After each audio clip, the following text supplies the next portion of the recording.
A novidade, né, a notícia de ontem é que foi aprovado no Senado, em 2 turnos, essa proposta de emenda à Constituição que limitaria as decisões monocráticas do Supremo, né? Ou seja, decisões individuais dos ministros.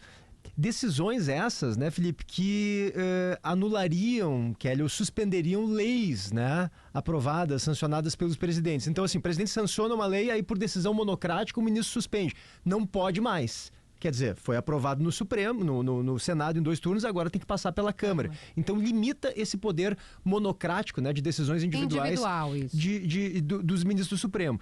Felipe, eu queria que tu explicasse pra gente por que as decisões monocráticas são tão controversas, são tão polêmicas, mas por que elas também podem ser importantes? Porque se não fossem importantes, acredito que não teriam previsto essas decisões lá na Constituição de 88, né? Por que se previu, por que se criou esse instrumento da decisão individual do ministro, né? Ser algo tão poderoso quanto de fato é?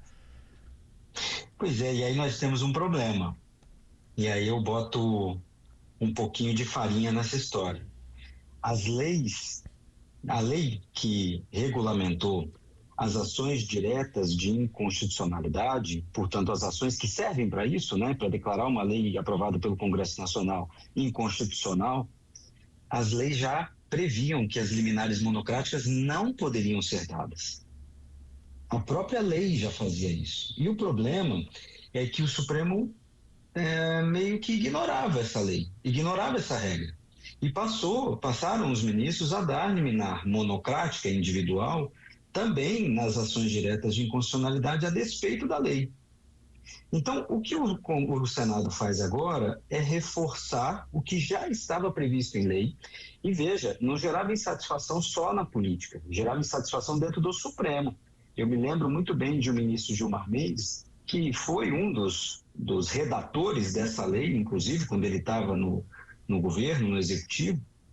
Ele falava, os ministros do Supremo estão ignorando a lei, não pode dar liminar individual em ação direta de inconstitucionalidade para derrubar uma lei. Quando ele era governo, então, quando ele não era ministro do Supremo.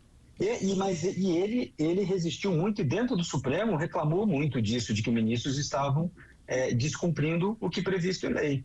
E por que não pode um ministro dar uma liminar dessa forma, né? A gente tem que pensar, o Congresso Nacional aprova uma lei com maioria, com um trâmite super complexo, né? Câmara, Senado, passa por comissões, etc.